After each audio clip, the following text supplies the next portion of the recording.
here for another live stream on Huddle In.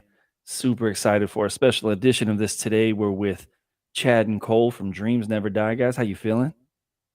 Great. How you doing, Jared? Thanks for having us on today. Appreciate it. Yeah, appreciate your time, guys. I know you're going through the whole circuit and making a product at the same time, so it is time consuming and energy draining. So I appreciate you guys giving me the time here. Um, I want to start off with a little bit of background. I want to give it to everybody, and then I want to get into some questions because I know you guys have probably been answering a lot of the same things. So I want to try to switch it up for you just a little bit for posterity's sake, if nothing else. Um, I really, really love the explainer video that you guys had done for this drop, and I want to encourage everybody. If you are not following Dreams Never Die, it's Dreams Never. The second E is missing. Dreams Never Die. Go check out that explainer video. It is one of the coolest videos. It will get you up to speed, at least enough that you have a general idea of what's going on here. Um, I'll bring it up real quick, and then we're gonna hop right into it with you guys. But Hilly Dilly started off as a blog for music some time back when you guys were discovering music, pushing it out. Found some really incredible things out there. For those that don't know, like there's Billie Eilish, Daniel Caesar, Tom Misch. Huge Tom Misch fan. I've got some of the vinyls here that I get to play. Um, and then as things progressed over the years, you took it a step further and even went and made things a label. Now, as a mix of things happened, right? The music industry, as it is, ended up optimizing for data as opposed to maybe quality of what was going on, and that's kind of an extremely abridged version of getting us to where we are right now. Um, that all being said, broadly speaking, take me through what you guys envision now and where you want to go with this initial sale and beyond. I mean, that's a massive question, but I think the main thing that we're trying to do here is to figure out how to create sustainability for brand new artists and the people behind them. So in the music business, like the best way to put it is there's songwriters and stars. Most artists are just songwriters, and that's completely fine. Very rarely are they stars. And we're in the business of finding artists on day one, and most of these artists are just songwriters. And we've seen through running a music blog for so many years that these artists that come in, there's a huge excitement around it, and they just don't simply last because there's so much expectations put on these artists that really doesn't align with who they are as individuals. And the music industry is not set up for that. Mind you, the caveat to that, at Dreams Never Die, we're a music company and we're in the hit business, and we want to find and develop and scale artists globally on an aggressive level. But as music fans, we also care about the music, and not every artist again is a star. So we're really bullish on creating this ecosystem community where we can take care of these kinds of artists, and also on the flip side of that, young up and coming business talent, because the music industry is not the best place for creative people on the business side of things to thrive, because you go into these major label buildings and there's so much politics. It's all about the data. So a lot of these places are not conducive for these individuals to find like a healthy way to be in the music industry, because a lot of us that are in it for the right reasons started out as fans, right? And, Yep. and a lot of what the music industry does, it kind of strips that away and turns you into like this robotic, every 2 week paycheck person that only cares about being at Soho House or going and getting sushi as an air, like all these funny jokes that we talk about in the music industry. So yeah, I mean, Cole put it great. He's like, I forget what he said in our Discord, but it's just like we're trying to create this oasis away from the cloud, the content engagement farming, like just really like trying to bring it back, the human aspect, and really just figure out how that can work and go from there kind of thing. But yeah, Cole, you have anything to add to that? Yeah, first of all, Jared, I think that was the best way I've heard someone quickly summarize the history of what we've done ever. So props to you for that. That was incredible. Uh, you definitely like hit the nail on the head with that one. Um, but yeah, I would say that with Dreams Never Die, we've seen things change. We've been around for uh, over a decade in the music industry promoting good music. And whenever we were doing that during the mid 2010s, the blog days, you could see an exciting new artist pop up with a great new song. And cool visuals and a whole package, and people would promote it and curators would support it and fans would be ready to receive it and be able to become fans. You know, they could get on the road, they could build brick by brick towards a career. As we started Dreams Never Die, what we saw was all these new problems hit the music industry. We saw 100,000 songs uploaded to Spotify every day. We saw short form video, TikTok dominate everything. We saw new economic struggles that made it like harder than ever for artists to tour. So we saw all of these problems hit us right as we were trying to actually do the artist development thing that we've been, watching and learning about for years. So that is what brought us to, okay, let's still build our own thing. We just have to do it differently. And Web3 was the best option that we saw for doing it differently, and posed a lot of potential solutions for these problems that we've been facing for over the past few years. But yeah, I think that's a good place to leave it before getting into the weeds. Yeah, and I appreciate the answers. And there's a lot there in a lot of these, and some of these things I'm going to ask. I don't necessarily expect you guys to have the answers to. Like, it's more, we can kind of kick some ideas around type of thing. But when you go to, a lot of what I've heard you guys say and repeat is, you want great music to matter. And I think it was you, Cole, that said something yesterday along the lines of like, people seem to care less about great music and more about the celebrity, or just kind of like being like following like the headlines and the stars and this and that. That's a really tough transition to make.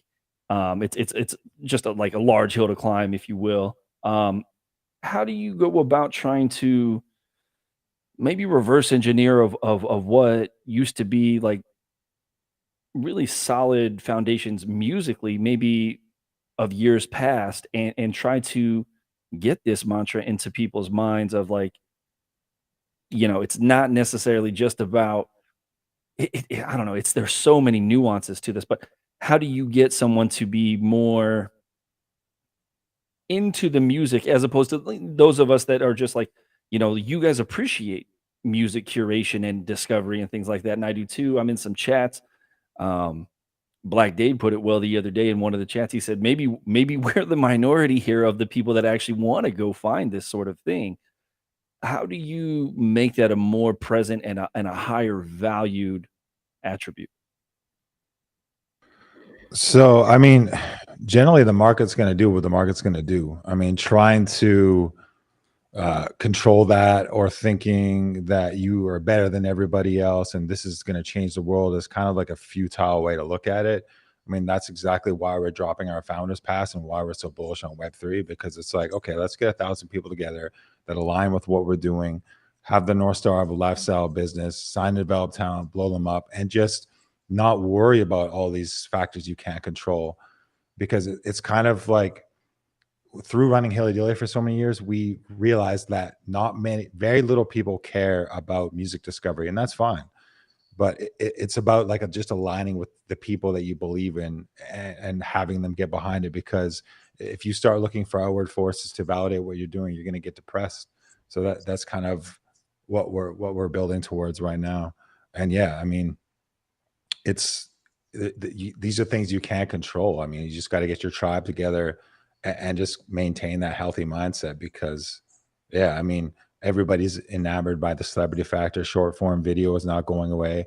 It's just about not being tribal about technology or anything. It's like, come join us, we're doing this. We're not saying it's going to be better than everything else, it's going to change your life, but I mean, you might as well spend your time with people you fuck with, and it's a good energy. So that's basically like the foundation of what we're trying to build.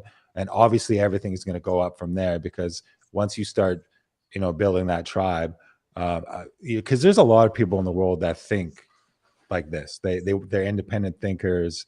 It may not be 80% of the world, maybe it's 30%, and these are still millions of people, and that's still a lot of people that you can build a business around. So it's just about maintaining your why, staying steadfast to that, and not just changing on the fly for whatever new, you know what I mean? Like, yeah, I'll stop there and let Cole jump in.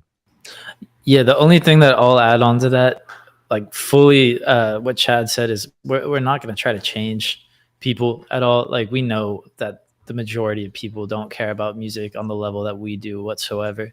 But that niche that does, we want to cater to them more, and we want them to have more tools to.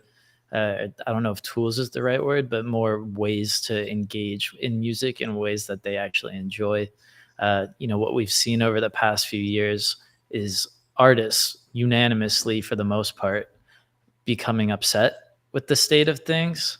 So the first ones for it to happen to are the artists, and then the people working with the artists, and then the hardcore fans are going to start realizing, oh, the artists that I love aren't happy, and I'm not able to get as much out of this relationship with the artist as I would like, or I feel like I used to. I mean, that's what we are. We're music fans. Like before everything else, we're just diehard music fans, and we were upset with the way that we were being given music, that artists had to feel like they had to compromise in a lot of ways artistically, just to try to get heard or seen or anything like that. So uh, we think that those people who really care are starting to realize that they're not getting as much out of their relationship with music and with new artists as they maybe used to.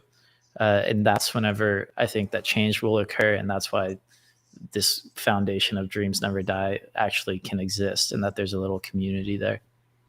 I like that. I like that too. And I don't think it's necessarily for the masses. I think you guys have it right that, like, 1,000 people is enough, right? Like, I do find it very interesting. Like, I think a lot of the narrative that we hear around music NFTs specifically is, I think you guys would have been, had this occurred when NFTs and Web3 was around, when you guys find Ocean Eyes by Billie Eilish, right? And say like everybody got into that early on, or 25 people got into that early on, or whatever the number was, that would have been a very good example of an upside. But like that's not for the masses, right? That's for the people that are there really early on. And really to kind of speak to the amount of time that you guys put into curating the music and the songs and this and that. So like I think that you guys probably have a specific ear or a way to find this um talent that you would see that you could probably recognize a little bit more readily than most people. All of that being said, when it comes to artist development, when you guys get into working with people, a lot of like A&Ring in the traditional sense is kind of absent these days, right? Um, what does that look like for you guys? Like, I'm sure you have a whole plan for like the artist development and bringing them along, so it's not just like, hey, yeah, maybe this TikTok will hit, or maybe we'll get this sponsorship. What does the development road of things look like for you guys? So we're coming across a lot of artists super early. So we kind of have this situation where we sign them to like a small single deal, and that kind of gives us runway to figure out what kind of individual they are. Because finding the artists, you could say it's probably the easiest part, but figuring out who they are as individuals and whether they want to scale is the difficult part. Because we're not putting the pressure on these kids saying, you need to go on TikTok tomorrow. It's kind of, let's figure this out over a couple of months, and during that time we need to figure out, like, do they take direction? How bad do they want it? Do they understand that this might take 5 years? Waking up every day and working on your music, is that something you want to do? Because a lot of the times it's not always just the music, it's other things. So it's like basically just figuring out who these kids are as people, because that's one thing on our end that takes a long time to figure out, is like identifying these kinds of artists. Because again, most artists are just songwriters, most aren't stars. So yeah. Yeah, and with artist development, I mean, we really just kind of let artists do what they want whenever because we start developing artists from such an early stage. Oftentimes, they'll only have like one demo, two demos.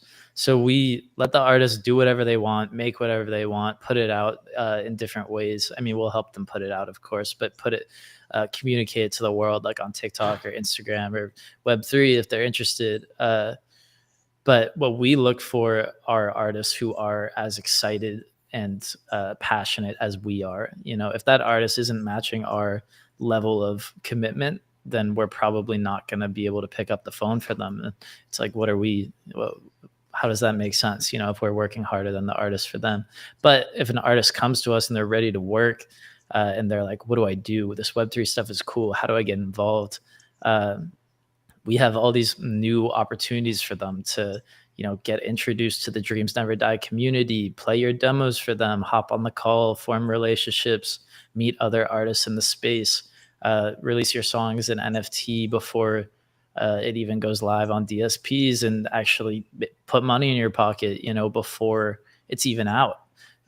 So yeah, we have like a whole way. We have a lot of resources for artists to use if they show up and want to work and want to learn. So yeah, we really like put it in the artist court. It's like, all right, what do you want to do? We're not going to bug them to like make a TikTok every single day or anything like that. That's beautiful though, and it to me, like, that makes a lot of sense, right? Like, do you want to be here? And Chad, you had mentioned something in there that I think is really interesting.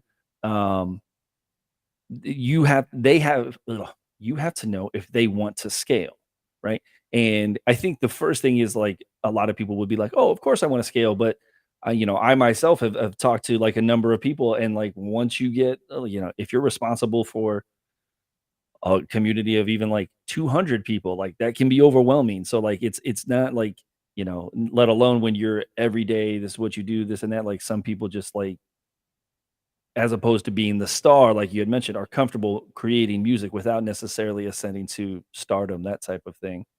Um, I want to get into more of these kinds of questions, but I want to throw a little fun one in there, and this is going to be for both of you guys. You have to answer separately, but one of the things I like to ask music folks is, when you're younger, whether you're around a sibling or a cousin or a parent or something like that, usually there's one album or one song or just something like that that you can recall from a very young age that was played all the time, that even maybe 20 years from originally hearing it, you could still recite it. And just to give you an example, mine is Someday by Mariah Carey. My mom used to play that tape all the time. I could still recite it through and through. I'm curious what that would be for you two guys. I mean, probably. I think I have to go because I remember I didn't grow up listening to hip hop and rap is my favorite genre right now. So I think it was the Life After Death album that came out in 1997 by Notorious B.I.G. And it sounds really basic, but Biggie, Biggie, Biggie, can't you see? I remember when that first came out, I did not like hip hop for some reason because I grew up in like the middle of British Columbia, Canada, and like Prince George and Kelowna. So I was not surrounded by culture to some degree. So I remember hearing that album and going, wow, am I starting to like rap music? And that got me into rap music. So that would be my selection. Hey, that's great. Cool. What you get? Yeah, I think it kind of depends on like what era. There have been a lot of formative moments in my life with like this song, this album changed my life. The really early ones, like in terms of having it around the house and stuff like that, was James Taylor. Like that's the first one that comes to mind, like a Sweet Baby James or something like that. Those were like the that stuff is like very ingrained in my DNA at this point. But as I was like starting to learn about other types of music, I grew up in Pittsburgh, so I wasn't surrounded by like eclectic music as a kid. It was pretty basic. But listening to Vampire Weekend's debut album was a pretty big moment for me. I was like, I didn't know that indie music existed. Like, wow. And then Kid Cudi as well was a super formative one for me in middle school, like sitting on the bus feeling alone. Yeah. Actually, the mixtapes first, like A Kid Named Cudi. I was like every single song, demo, verse, feature, like Cudi fanatic. Yeah. I love that. I'm here in Atlanta, and I was major into the mixtape scene. So like, just pretty much every mixtape, as bad as they were, with DJs screaming over the top of them with the terrible art on front. Like, I'm a sucker for old mixtapes. I love it. Love it. When you guys with the back, sorry, we're going to switch gears here, back on like more of the business side of things, when it comes into actually like with this raise from the pass for the 1,000 that you're selling, um, obviously, like, there's a degree of keeping the lights on there, but, like, it's just regular, I say regular, but business operations, like, what's the plan, like, as far as, like, finding new talent, pushing out other ones? Like, I know tours are expensive, like, are tours imminent for your current roster? Like, what does that look like? Yeah, so with Dreams Never Die, what we're really trying to enforce, like and reinforce with this whole rollout is that we're an artist company and we're a music community. There are those two branches, and they definitely overlap. Um, but the way that we see it is that it's a bit of a positive feedback loop. Uh, the better that the artist company does, and what that means specifically is, our catalog of 150 songs, the 25 artists who we've signed. The better that that music does, and the more people that it reaches, the more people it'll bring into our community, and the bigger that community gets, the more activated and excited and like the more potential there is to do things with that community. Um, so we think that both uh, parts uplift each other. Um, and in music right now, whether you're an artist or a company or whatever, I think that it's really important to diversify, because you don't. It's hard to rely on one specific thing these days in music. So that's the strategy from a business perspective. Is more, okay, we're going to diversify. We're going to do what we believe in, push our mission, push great artists in the world with the intent of scaling them globally. Create an activated community that we can do NFT drops with and release merch, create a lifestyle business, do events.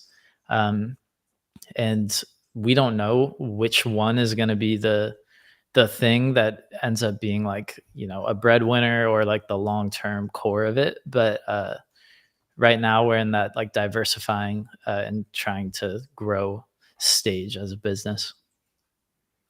Doing all the things. Yeah.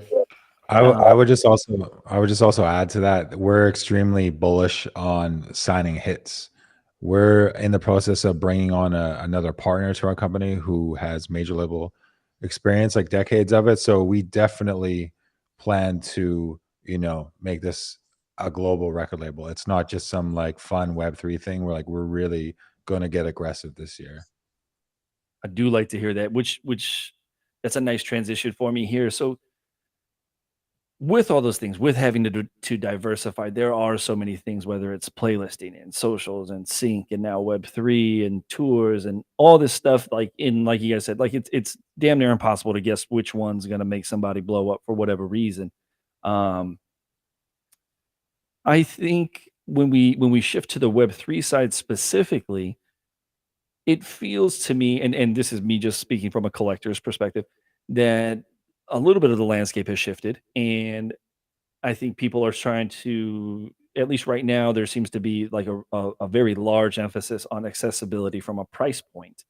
What do you guys think about, like, the current sustainability of where things are, and maybe you have any kind of educated guesses, I guess we'll say, about where things might be going in the near future? I mean, it's hard to say.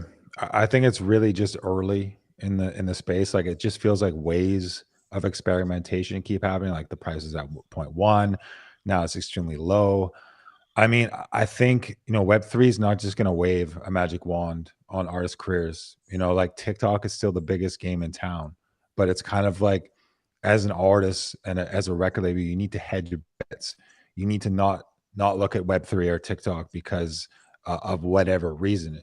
We view Web3 as a whole new revenue stream for artists and the record business. It's a way to have direct connection to your fans, so you don't have to rely on TikTok and Instagram. But again, we're not tribal about this. We're just trying to get this music to as many people as possible. So it's really just about that.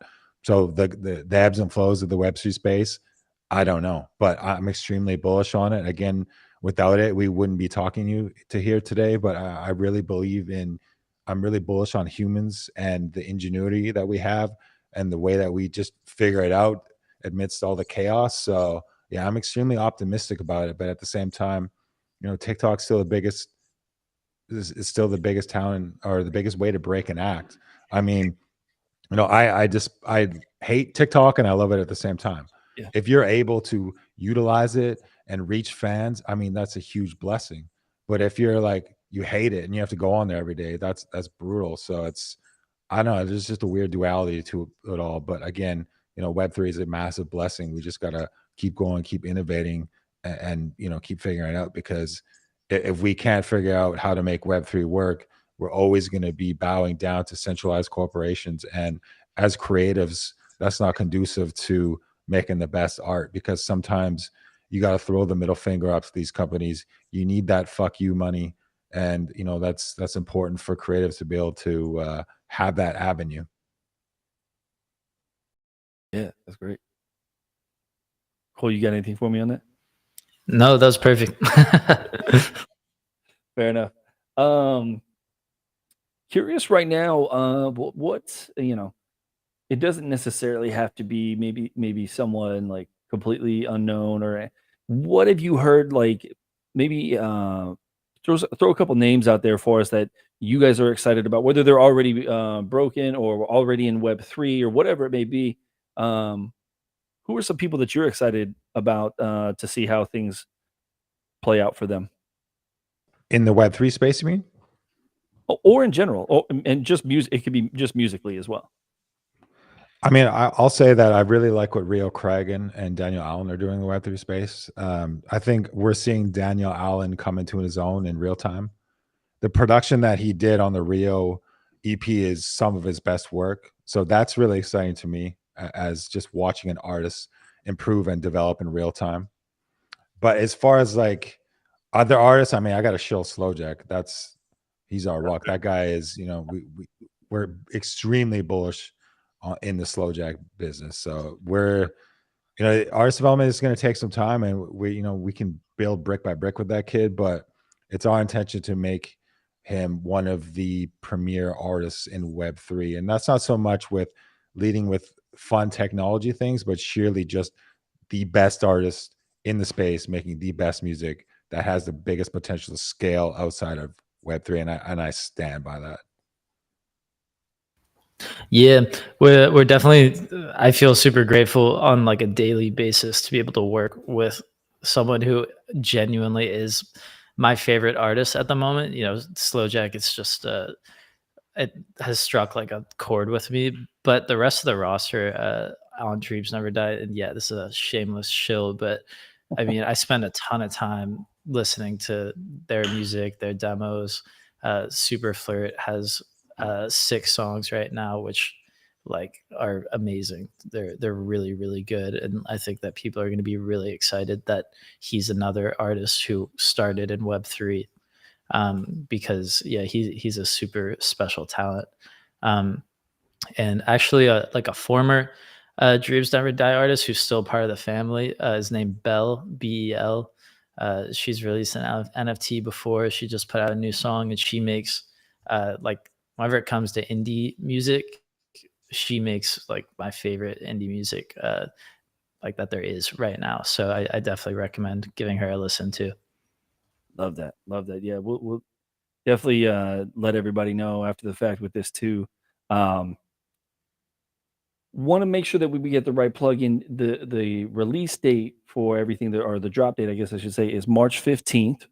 There's going to be 1,000, and forgive me, I forget the price off the top of my head. 0.03 for the allow list, and then 0.05 for the public sale. Not a crazy price at all, especially for what you guys are doing. True. I think there's going to be some cool things to come out of this. I won't hold you guys too much more. I super appreciate the time. I've got like a million questions we can ask you, but I know time is sensitive, and hopefully I catch up with you guys at one of these events. I know you guys, I'm sure, are traveling. Well, I'll be sure to be up with you. But I do want to give a moment for you guys to have the floor and say whatever whatever message you'd like to leave everybody with. Yeah, I mean, I'll just briefly talk about our founder pass that's coming out. I mean, the high level way to put it, for just any record label dropping an NFT pass that's worth your attention and time. I view it as like, what happens if you could be there like when Jimmy Iovine was first building Interscope, or when Rick Rubin was first building Def Jam, or the birth of XL Recordings. Obviously, I'm not saying we're on that level yet, but that's a fun endeavor for artists, fans, scouts, creatives, business talent. Because again, like when you're a young up and coming kid, how do you get in the music business? I mean, I started a blog and I do it every single day, and it was tedious, and I wanted to get an internship, but everybody turned me down because I didn't have a famous last name and I lived in Vancouver, Canada. So if you're excited about the music business and you love music discovery and being there when an artist was first discovered, because our pitch is, we discovered Billie Eilish, who's next? So come join the squad and let's build an amazing company together. And it's, there's still a lot of things we got to figure out. It's not like you buy this pass and you become an A&R overnight. Like that's not how the music industry works, but we're not here to fill you up with gas. This is like, we're going to figure out how to make this sustainable for everybody involved and just create this amazing company. And it's going to be no bullshit. And that's just, so we're really excited about that. Yeah, it's hard to top that. That was really good. I think that one thing that I would say is if you're a genuine fan of music and you just want to see the best for music and you want to be involved in cool artists and communicate with people who are in the same lane, like check out what we're doing, get involved, drop a message, hop on our weekly calls. It's, for me, like, it's just been fun. It's been the most fun space that I've ever been a part of on the internet, because it's a bunch of people who are really aligned and love great music and just want to see it win. And I mean, we're here, like Chad and I are here on this podcast in this situation because we didn't want to go work for a major company in music and just kind of like give up on our dreams of what we're doing, So that's what brought us here. And I feel like a lot of people in the Web3 space share the same sentiment. So yeah, I hope everyone keeps going and we keep moving forward. And I'm excited for what the future is going to bring for this. Very excited. Very excited. Well said, guys. I do want to just plug you guys one more time for everybody that's listening now or after the fact. You can pick up a pass March 15th. If for some reason you can't, guys, that's the best part about the Web3 side of things. There will be a secondary market. You can always tap in after the fact.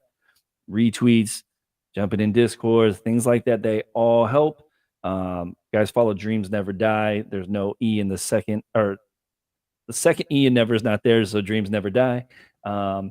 Also, got to make we got to pay these bills too. If you haven't downloaded Huddle-In, please download Huddle-In, HUDDLN. Happy to help you guys out there if you have any questions at all. Thank you, Chad. Thank you, Cole. Best of luck to you guys. I'll be getting one next week, and we'll catch everybody on the next one of these. Peace. Let's go. Thanks, Chad. Talk to you later. Peace. Thank you, Jared.